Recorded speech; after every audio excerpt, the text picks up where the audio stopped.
guys. I just wanted to give you an update on this. Well, I've not really done a video on it before. I put a few pictures up on the Instagram and stuff like that, which I do put quite a bit on Instagram that's not on the videos yet, so you'll get like a bit of a sneak preview. So make sure that you like the Quality Nishikigoi Instagram page. Now this pond is one that we've been doing, a local one, first time koi pond, first time everything really, and he's just started building a beautiful house which is behind me and wanted a koi pond.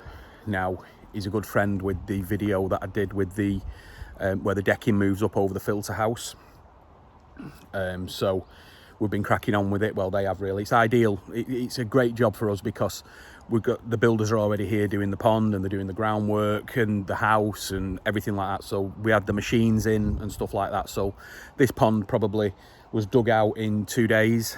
Well, probably a day and a half really. There was a little bit of the walls caving in, which is going to happen after the rain that we had a few weeks ago, so it's been a bit muddy. I'm going to see if I can get in the pond in a moment and just show you what's going on. I wanted to explain to you about the return lines and stuff like that. Now, this is, a lot of people get daunted when it comes to building a pond, right? And I want to show you this now because it really is a pretty simple setup. And yeah, I know people say that all the time when they, you know, if you're not in that trade type thing, but this is like an oval, really nice, right? We've got 6 returns going back into the pond. It's going to be running on 2 Nexuses and a 30-inch bead, one of the bigger beads, because it will be quite a big pond. It's probably one of the first in-ground ponds that we've done for years. So all them people moaning, oh, they're all the same, they all look the same. This isn't going to look the same at all. But what I'll do is I'll show it you, and then I'll try and get in. Obviously I didn't bring the boots with me, so, and there is a bit of water in the bottom, so let's see if I have to get wet for you lot. But yeah, it's coming on really well.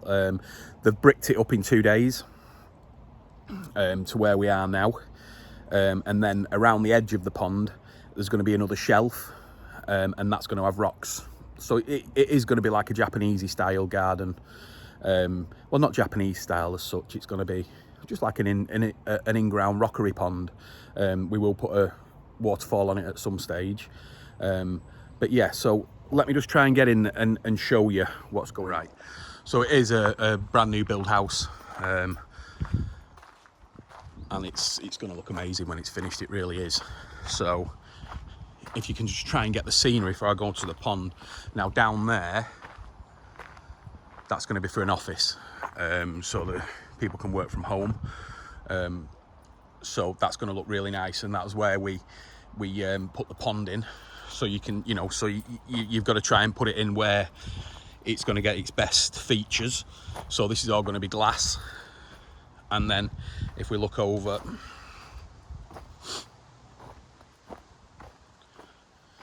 there's the pond.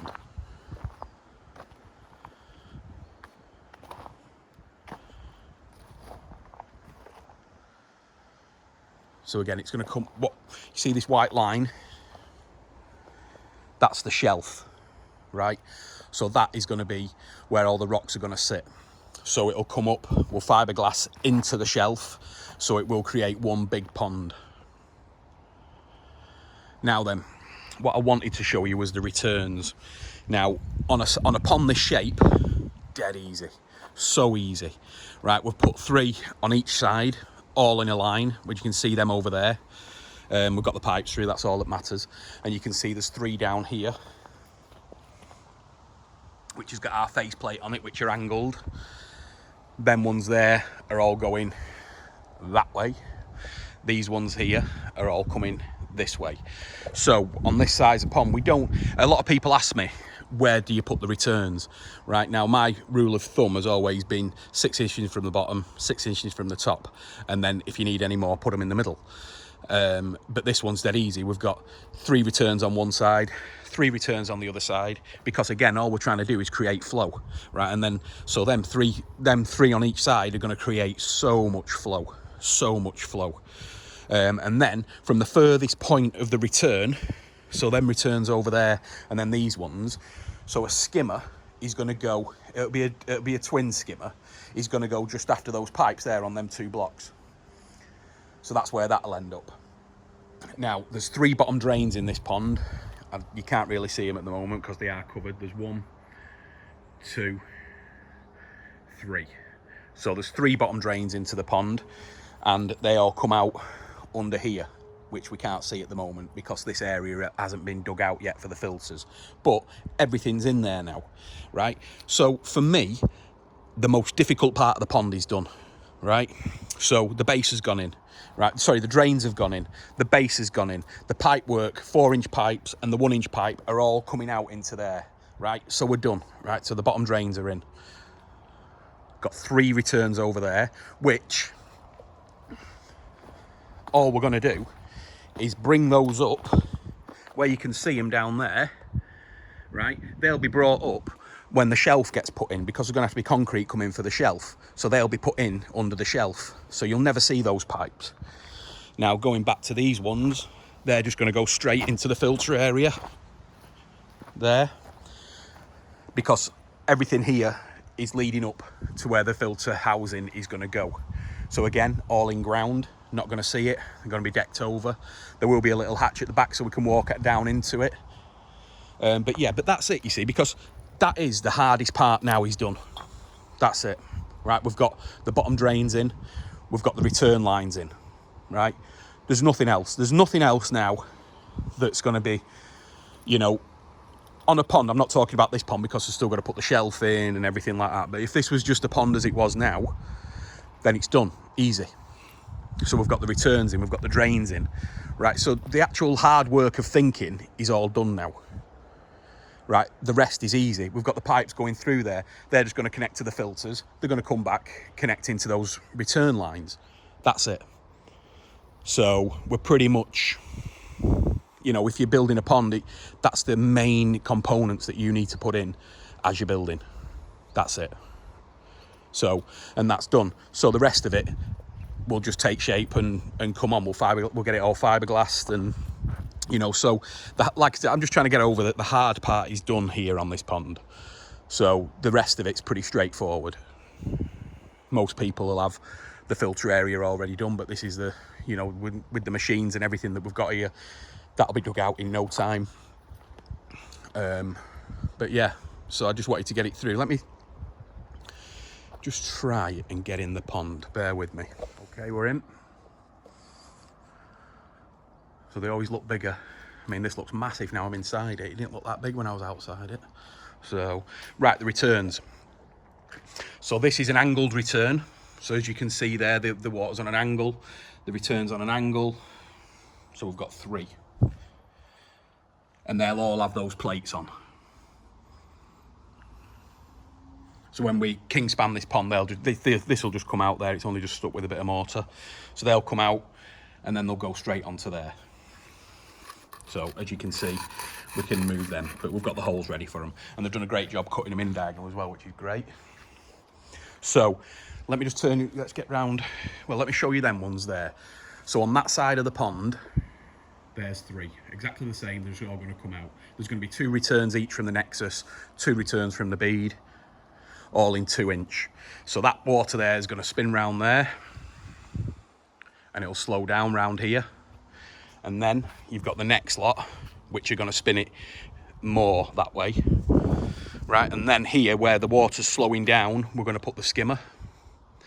You don't want to put the skimmer right next to a return because it's going to blow away all the rubbish that it should be getting. So that's why the skimmer's going to go there, which is the end point of the water flow, if you get what I mean, because it ends there and then picks up again there. So this is just going to be one great whirlpool, which is going to be great for the fish. So yeah, so you've got the 3 drains. So yeah, but it looks great. So the way that they're cracking on with it, I mean, the drains only went in, what, 4 days ago? And we're up to this level now. So it really is going to be good to keep this one going, and thankfully it's only close to the shop, so I'm down here quite a lot. Right, so that's part 1 of this pond, guys, and I hope you've just learnt a little bit, just so you can, if you are thinking about building a pond or upgrading your pond, this is the way it's going to look. especially with the returns and stuff like that. Now the angled returns, we can get straight ones for a square pond, which is what we do mainly, you know. So you've got the same thing, but it's on a square, so it's on a corner or on a flat wall. This is going to all be round, so that's why we've used the angled bends. But yeah, it's looking really good. So like I said before, I'll be down here quite often checking it out. The client's already bought fish for the pond, so they're back at the shop waiting to come down here. So, but like I say, the speed that they're doing it now, it's going to be great. And I think that it's probably, by the time we're finished, it's probably just approaching maybe 9,000 gallons-ish, something like that. Maybe a little bit bigger, to be honest with you, once this shelf goes in. It's hard to see because if you can look there, the shelf line up there, which is the white line, so this is going to come up a little bit and then it's going to go into there, and then there's going to be one big flat shelf all the way around, and that's where we're going to place rocks on. We're going looking at some rocks later on this week for this pond. We've got loads of them to have a look at. They're like a sandstone effect, like a Yorkshire stone type, which just is going to suit the place, suit all the house, suit everything really well. So yeah, so that's the pond, Warrington pond, the second big Warrington pond that we've done this year. So, but it'll look absolutely stunning when it's done. And luckily the guy also owns a pub, so we can have a bit of a celebration party when that's finished. So, but yeah, so fantastic. So like I said, I will be updating on this pond as and when it gets done. I'm expecting the next part of this pond is for the filter house to be dug out, concrete base blocked up, and then we can start thinking about the fiberglass in and getting the filters installed. So yeah, it's going to be a cracker. So anyway, thanks for watching, guys, and I'll be back with another one soon.